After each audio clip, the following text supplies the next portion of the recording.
Rock in the Box here again with your weekly Who review, this time reviewing episode 2 of series 11, The Ghost Monument, written by Chris Chibnall. Now, this episode we're left with our heroes stranded in space from where they were in episode 1. I was a little concerned with this as far as the last time the Doctor was left in the vacuum of space, the Doctor lost vision. Well, there was no consequence to this. Both teams were picked up by two separate travelers, and apparently there were these medipods that can just heal all ailments, including being stranded in the vacuum of space.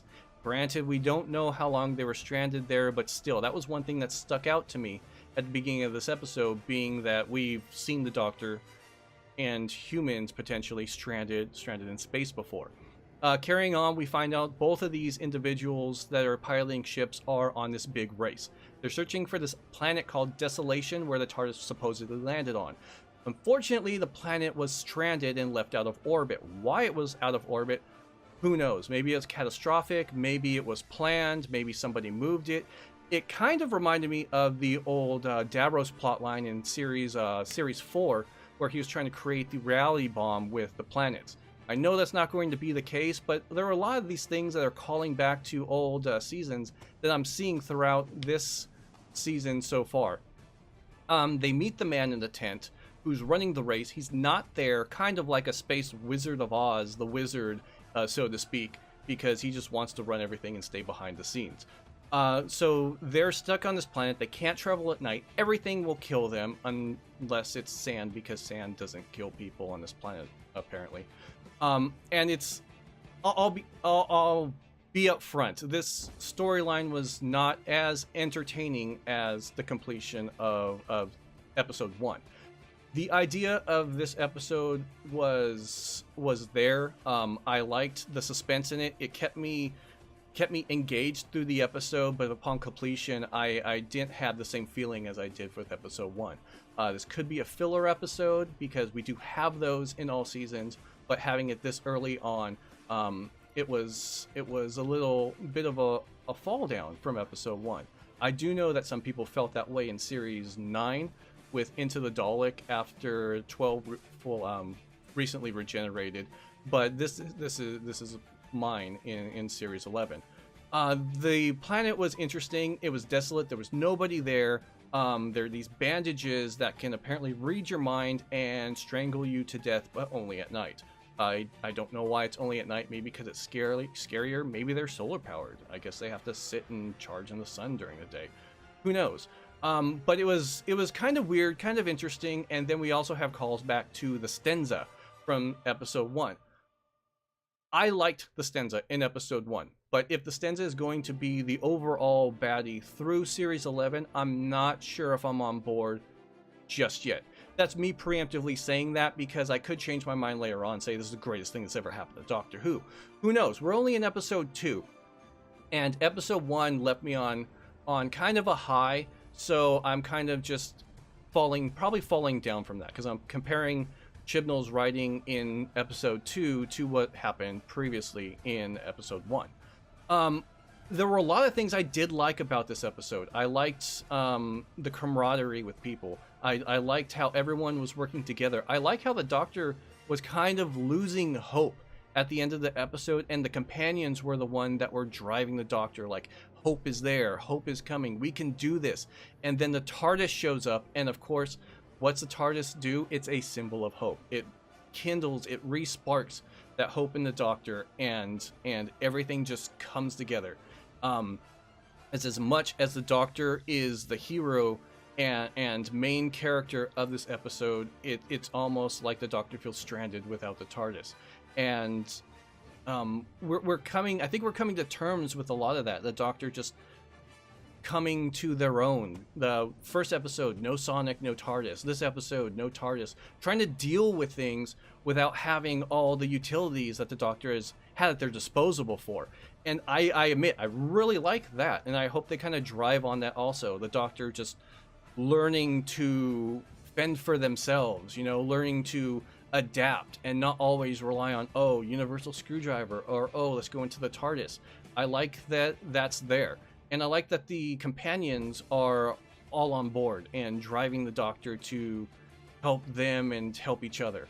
There was with the companions, I admit it was a little bit of a gear change. Grant seemed to have been almost unconcerned with everything that was going on. I don't know if it was just snapping into grandfather mode because Ryan was there and didn't want to worry Ryan, but Grant seemed to be holding everything together really well and just like, all right, son, it's going to be okay. We'll figure this out.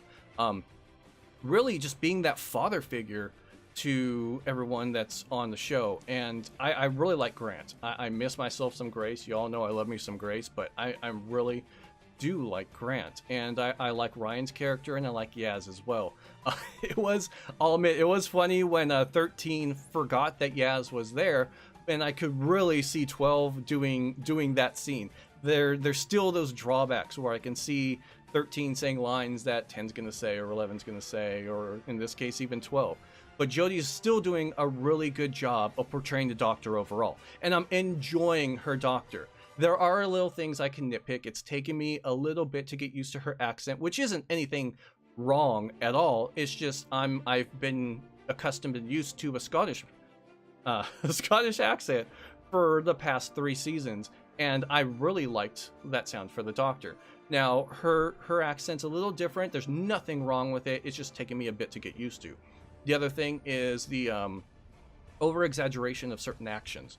When she uses a sonic, it's very straight arm out, heroic pose, even when things are going on, when there's danger and they're trying to hurry up. It's just huge arm stretch out, use a sonic and go, and then use a sonic and read, which will probably end up being weaned off later on. They'll probably just do some other things, or things will end up faster. I'll get used to it. But there are just certain things that stood out to me where it's like, okay, well, that's different, or okay, well, this is a new Doctor. I have to get used to these quirks or these things. I'm still really enjoying the show. I still like it. This episode was a little down for me. The bandages thing just was kind of weird, but one thing that I noticed that came out of this episode was, while these bandages were reading the Doctor's mind, they mentioned this timeless child. Now, what is the timeless child? We honestly don't know. They see something in the Doctor's past that they claim that the Doctor can't see themselves. Now, this to me tells me that this season, this arc, the overall story that we have going on for once might revolve around the Doctor. We've had all these stories like the Impossible Girl, or the Girl Who Waited, or the Most Important Woman in the Universe. Most and a lot of our Doctor Who storylines revolve around the TARDIS. Not the TARDIS, I'm sorry, the companions that come in to the TARDIS. And now we might have a story that revolves around solely the Doctor. The companions might just be along for the ride. I like that, which also brings something up that I've been mentioning for a long time. I mentioned on my personal Instagram story a long time ago. It was a little hint. I don't know if it's going to happen, but I believe that it would be great. This would be a great spot, a great regeneration to introduce an old bad guy, to create the origin story for someone we already know exists. That being the Valyard. The Valyard was created somewhere between the Doctor's 12th and last regeneration. If this regeneration spawned the Valyard, and the Doctor was up against the Valyard, which is basically a segment of the Doctor themselves, I think that would be a terrific overall story arc for 13 to start out with and handle. That would just be amazing to me. That might not happen. It probably won't happen, but that's one of my thoughts. This episode kind of just didn't have too much to pull from. It was pretty straightforward, at least from what we can tell. Then again, who knows? They might throw us in for a loop. There were a lot of episodes in Series 4 that seemed like they were all single episodes, and we ended up finding out that the planets that were missing and the bees being gone and certain things were all involved in the overall arc at the end, which I think that season was brilliantly written. That's a segment. Anyway, segue, tangent, whatever. Which might be the case here. I don't know. Why are the Stenza trying to take over the universe, it feels like? Why are they making weapons of mass destruction? Why are they testing things on a planet that apparently people are it's hard to find and hard to get to? I don't know. Why have we not heard of them till now? Are they waiting to take over the universe? Are they waiting for this weaponry? Do they know of the Doctor beforehand? Because the Doctor is a huge presence throughout time and space. I don't know. We might have these answers next episode. We might not. I have a feeling we might not. We came into the TARDIS and the Doctor promised to take the companions home. I don't think that's going to happen based on our trailer for episode 3. We have our episode 3 based in the past, so I think that the TARDIS did the same thing it usually does.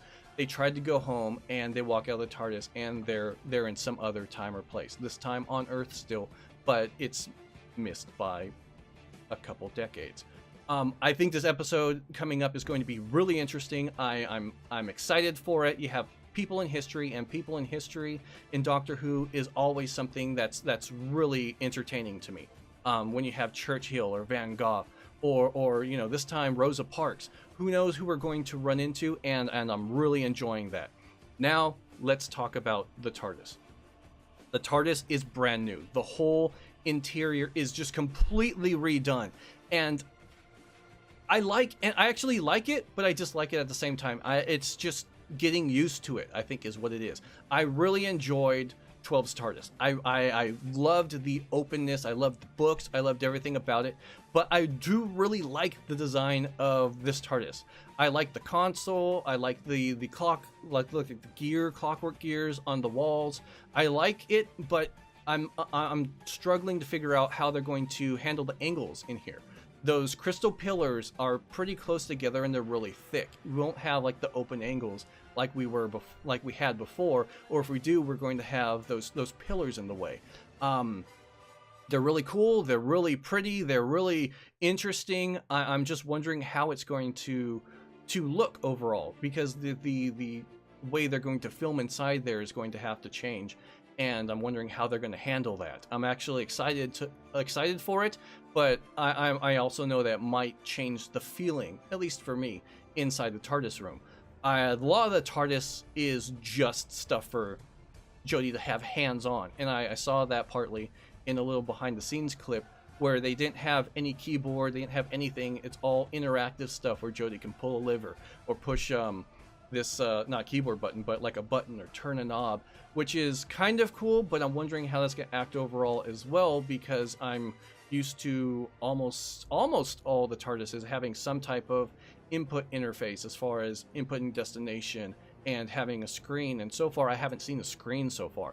So I don't know, maybe they'll go old school and just walk outside and test everything via the Doctor's finger and smell and stuff, or maybe there's a pull down one like in the 8th Doctor's TARDIS where the television screen pulls down. I don't know.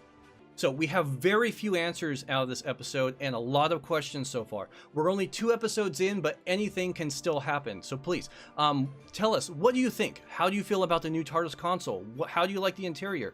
What do you think of Jodie as a Doctor so far? How do you feel about the companions? What do you think about the Stenza? We want to know your thoughts. We want to know your comments. We want to know your predictions. I am all about theory, so please let me know what you think and how you feel everything is going. Comment below. Please follow us on Temple of Geek at Instagram, Twitter. We have our webpage at templeofgeek.com. Like us, subscribe to us here, and notify us via any means you want, to tell you the truth. You could beep us, page us, fax us. We still have all those things. Technology is never lost in the TARDIS. Thank you guys for watching, and we'll see you next week. Like this video? Go ahead and hit that like button. And while you're there, go ahead and subscribe so you don't miss any future videos that are released by Temple of Geek. Also, head over to templeofgeek.com to find all sorts of content related to the world of geek.